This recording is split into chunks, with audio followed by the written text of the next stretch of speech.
बिस्मिल्लाहिर्रहमानिर्रहीम। अस्सलाम वालेकुम नाजरीन, मैं हूं आतिफ ज़मीर कियानी और आप देख रहे हैं आपका अपना यूट्यूब चैनल AK न्यूज़। नाजरीन इकराम, पिछला वीलाग जिन लोगों ने सुना होगा उनको मालूम होगा कि मैंने अपने वीलाग में इस सीज़ फायर के हवाले से जो पहले बताया था कि ये ममालिक हैं जो इसमें अपना किरदार अदा कर सकते हैं। तो उसमें जब मैंने मिस्र का नाम लिया था तो चंद दोस्तों ने उस पर तनकीद भी की और उनकी तनकीद की जो वजह थी वो अखवान अल मुस्लिमीन के साथ, मुर्सी के साथ जो साबका सदर थे मिस्र के, उनके साथ रवा रखा जाने वाला वो जुल्म था जो मौजूदा मिस्री क़यादत ने उनके साथ किया था। लेकिन मेरा ये उसमें कहना था कि जनरल सीसी ही या मिस्र की क़यादत ही वो किरदार अदा कर सकती है, क्योंकि उनके साथ वो बॉर्डर पे पट्टी लगती है, गज़ा की पट्टी जो है। तो वो आपने देखा कि मिस्र ने इसमें कलीदी किरदार अदा किया।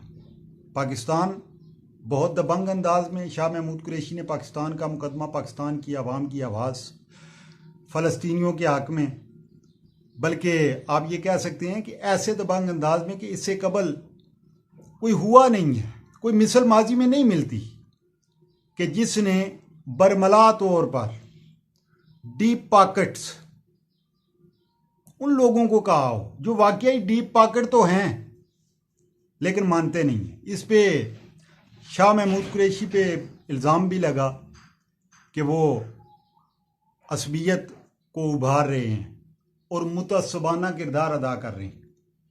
लेकिन शाह महमूद कुरैशी ने अपना बहुत पुरवज़न ये दौरा किया और इसका समर ये मिला कि उसी वक्त अगर जब वो जनरल असम्बली का इजलास हो रहा था तो वहाँ पे उनको ये नवीद सुनाई गई कि इसराइल तैयार हो चुका है जंगबंदी के लिए। नाज़रीन इकराम, ये जंगबंदी एक तो ठीक है कि यूरोपियन ममालिक, अमेरिका के अंदर, ऑस्ट्रेलिया के अंदर बहुत बड़ी तादाद में लोग निकलना शुरू हो गए थे, लेकिन इसराइल का ये अमल बैक फायर कर चुका था।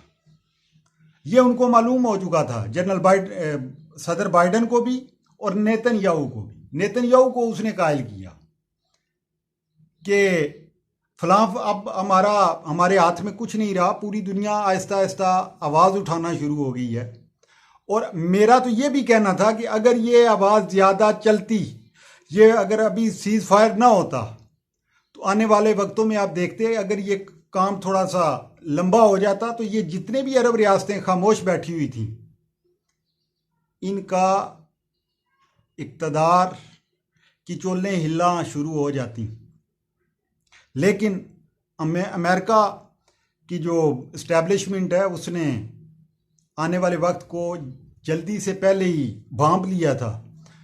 तो उन्होंने सिर्फ और सिर्फ पाकिस्तान का जो लाइक माइंडेड फोर्सेस के साथ फ़लस्तीन के अंदर जाने का ऐलान था, मैं ये समझता हूँ कि उसकी वजह से उन्होंने ये सीज़ फायर करवाया है। उनको मालूम था कि अगर पाकिस्तान अपनी फोर्सेस के साथ, अपने दोस्तों के साथ फ़लस्तीन में चला गया तो ये एक एग्जाम्पल सेट हो जाएगी और ये आगे भी अक़वाम मुत्तहिदा और जनरल असम्बली को बाईपास करके जो जिसके साथ हलाए है वो उसको साथ लेके नेक्स्ट आने वाले वक्तों में भी ये एक मिसल बन जाएगी और ये फौजें जाना शुरू हो जाएंगी। तो मुसलमान जो इस वक्त आपको मालूम है कि कसम पुरसी की हालत है। अवाम की मैं बात नहीं कर रहा, मैं गवर्नमेंट लेवल पे बात कर रहा हूँ कि जिन जिन के हाथों में इक़्तिदार है उनके हाथों से जब अवाम के दबाव पे ये फौजें जाना शुरू होती तो फिर अवाम का दबाव आता उन गवर्नमेंट पे भी जो इस वक्त बिल्कुल खामोश हैं। मेरा इशारा अरब ममालिक की जानिब है। तो नाज़रीन इकराम, ये बहुत अच्छा हुआ, लेकिन ये जुज़ वक्ती है। 2002 में भी सीज़ फायर हुआ, 2006 में भी सीज़ फायर हुआ, 2012 में, 2014 में, 2018 में और अब 2021 में। सीज़ फायर मसले का हल नहीं है, ये बात जान लीजिएगा। आने वाले वक्तों में उन्होंने जिन महाजों पे इस वक्त इसराइल को शिकस्त हुई है उस पे काम करना है। वो काम कौन कौन से हैं? एक तो सोशल मीडिया को उन्होंने अपने शिकंजे में लेने की कोशिश करनी है कि सोशल मीडिया के महाज पे ही ये हमास वाले जो है गज़ा की पट्टी ये अपनी जंग जीत पाई है। वरना तमाम का तमाम जो मीडिया था वो डीप पॉकेट का लफ्ज़ यूज़ किया था शाह महमूद कुरैशी ने, बहुत दबंग अंदाज में। बहुत अच्छी बात उन्होंने की थी। जो सच्ची बात थी वो उन्होंने बड़े अरसे के बाद किसी मुल्क की जानिब से उनको थ्रेट किया गया है, लेकिन आने वाले वक्तों में उन्होंने सोशल मीडिया को एक तो काबू करने की कोशिश करनी है, पाकिस्तान को इंगेज करने की कोशिश करनी है। जो इस वक्त पाकिस्तान के साथ इंडिया इंगेज नहीं हुआ, उन्होंने तो उनको ऑफर की थी कि पाकिस्तान को इंगेज करो, लेकिन इंडिया के अंदर हालात ऐसे नहीं थे कि वो इस वक्त पाकिस्तान के साथ लड़ाई मोल लेता।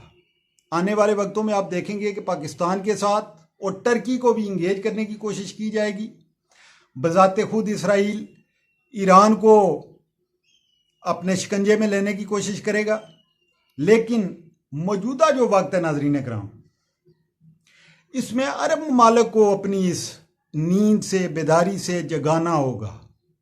वगरना मैं ये समझता हूँ कि ये फ़लस्तीन का जो पाकिस्तान की जानब से दो रियासती हल को तायद की जाती है, इसराइल दो रियासती हल को मानता नहीं है, और इसके साथ हमास भी दो रियासती हल को नहीं मानती। ये बात आपके जहन में रहे, अल-फतह दो रियासती हल को मानती है। आपने देखा होगा कि पाकिस्तान की सारी इंगेजमेंट अल-फतह के साथ हुई है, हमास के साथ नहीं। इस पे थोड़ा सा पाकिस्तान को काम करने की ज़रूरत है कि वहाँ के हमास के ट्विटर हैंडलर्स पाकिस्तान की इतनी बड़ी कामयाबी या कोशिशों के बाद भी ये कह रहे हैं कि पाकिस्तान ने गलत किया है। क्यों गलत किया है जी? कि वो दो रियासती हल को मान लिया है पाकिस्तान ने। हम दो रियासती हल को नहीं मानते। हमास का ये कहना है कि 1967 वाली पोजीशन, जबकि पाकिस्तान को इस हवाले से इस फ़लस्तीन की सारी क़यादत, उसमें जो जो भी ग्रुप्स हैं, उनको एतमाद में लेना होगा। तो तब जाके ये कभी बाद में, बहुत बाद में, ये मसला हल की जानिब जाएगा। आप मेरे इस तज्ज़िये से किस कदर मुत्तफ़िक़ हैं, इसका इजहार आपने अपने कमेंट बॉक्स में लाजमी करना है। दुआओं में याद रखिएगा। अल्लाह हाफ़िज़।